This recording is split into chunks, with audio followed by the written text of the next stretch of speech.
How's it going, everybody? Dana here with North Central Coins, and welcome back to another episode of the most rare and valuable coins in the United States. Today, I present to you the intriguing tale of the 1968 Roosevelt Proof Dime.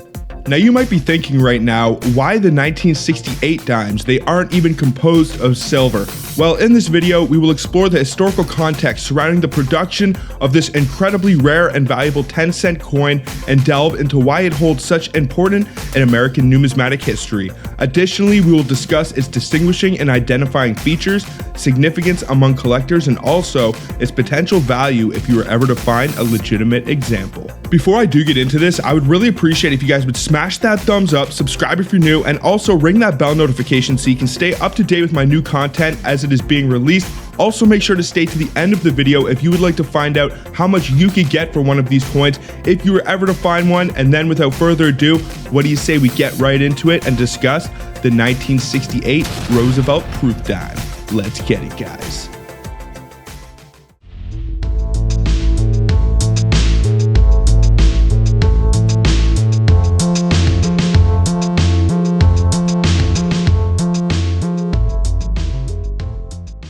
The current dime or 10-cent piece currently in use in the United States is the Roosevelt Dime. It features President Franklin D. Roosevelt on the obverse and has been consistently struck by the United States Mint since the year 1946.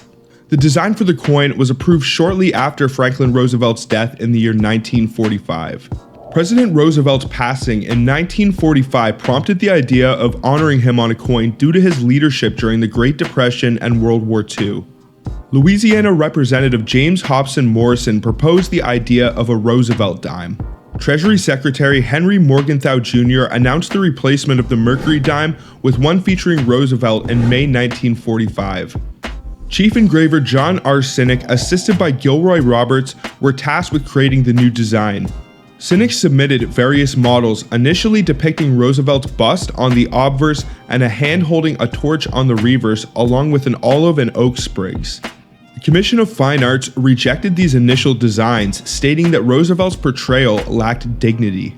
After multiple revisions and consultations, Sinek's final design featured Roosevelt's head with an enlarged date and the word Liberty on the obverse. This design was approved and production commenced in January 1946. Despite some controversies and disagreements between the Mint and the Fine Arts Commission, the Roosevelt Dime became a reality, honoring a beloved president and marking an important era in U.S. coinage.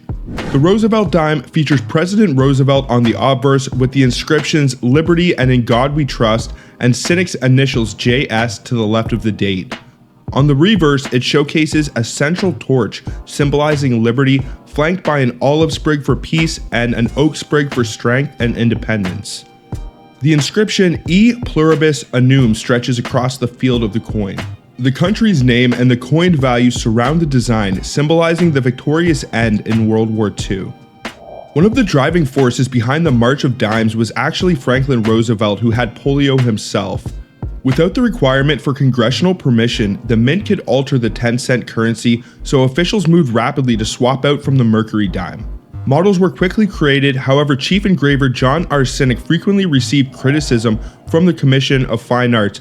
In response, he altered his design and the currency was then released into circulation in January of 1946. The Roosevelt Dime has been produced consistently and in vast quantities ever since it was first introduced. In 1965, the Mint switched from minting the coin in silver to a base metal, but Sinek's original design has remained mostly unchanged.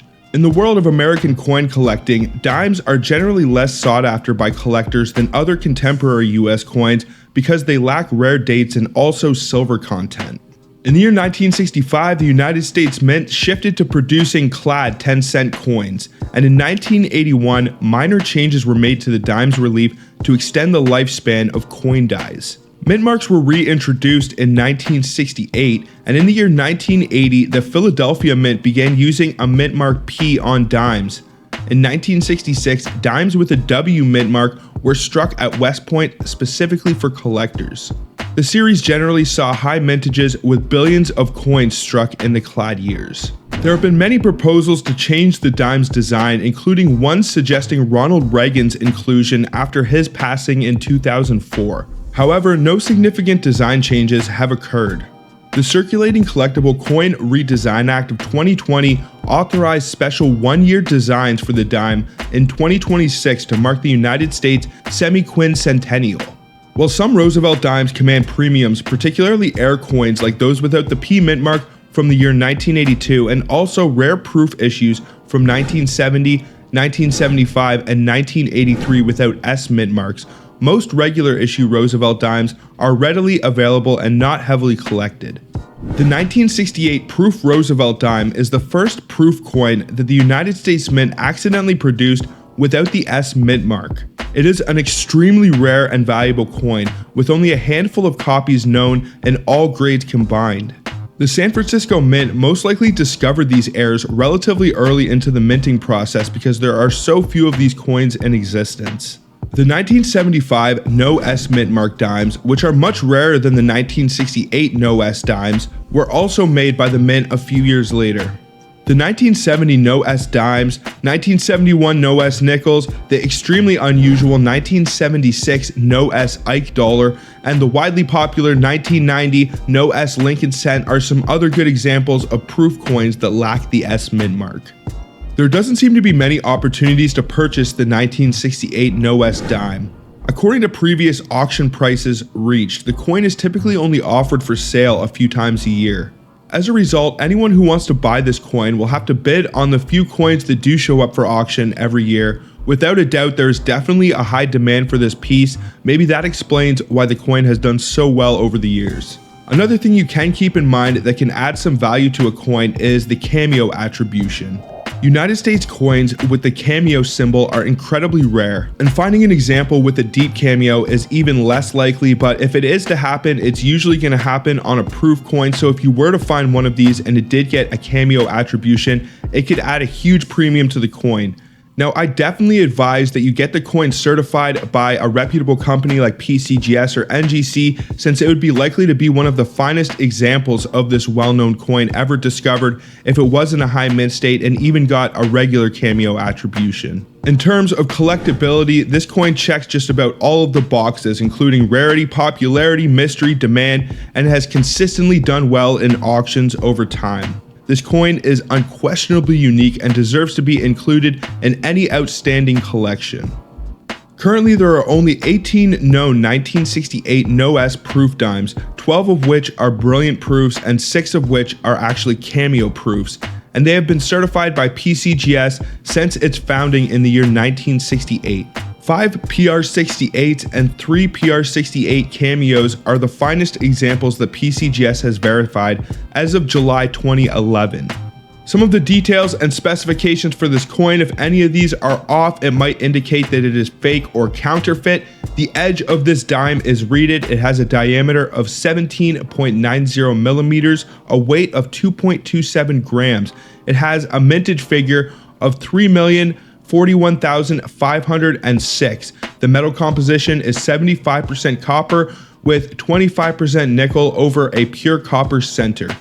Now, in terms of value, the auction records for these coins are up and down all over the place, but I can tell you that one actually sold in 2008 graded PR67 for $40,250, and that was actually sold at Heritage Auctions. So these things do come up for sale on the rare occasion, and if you do manage to find one of them somehow in the wild, or you pick up a proof set and are able to identify one of these, and it gets a higher grade than PR67 and a cameo or deep cameo attribution, then you could easily be talking a $50,000 to $100,000 coin for a Roosevelt dime. That is absolutely insane, and sometimes you can get some really good deals on American proof sets on sites like eBay or Facebook Marketplace or Kijiji. I'm sure if you live in the United States, you probably have way better access, but even here in Canada, I've actually been able to get some United States proof sets, even here in Canada, for some really good deals. Usually I try and keep my eyes out for the silver ones, but this 1968 set might be a good one to keep on your radar. You're probably a lot better off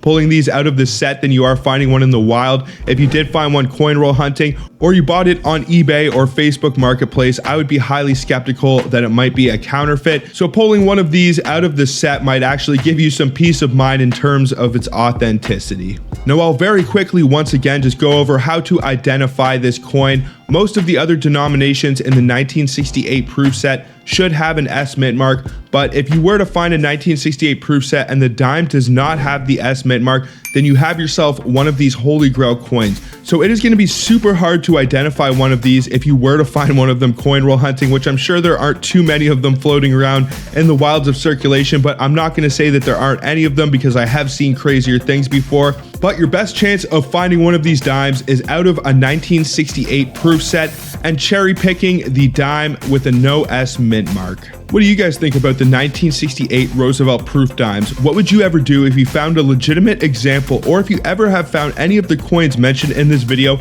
Let me know down in the comments. I would love to know.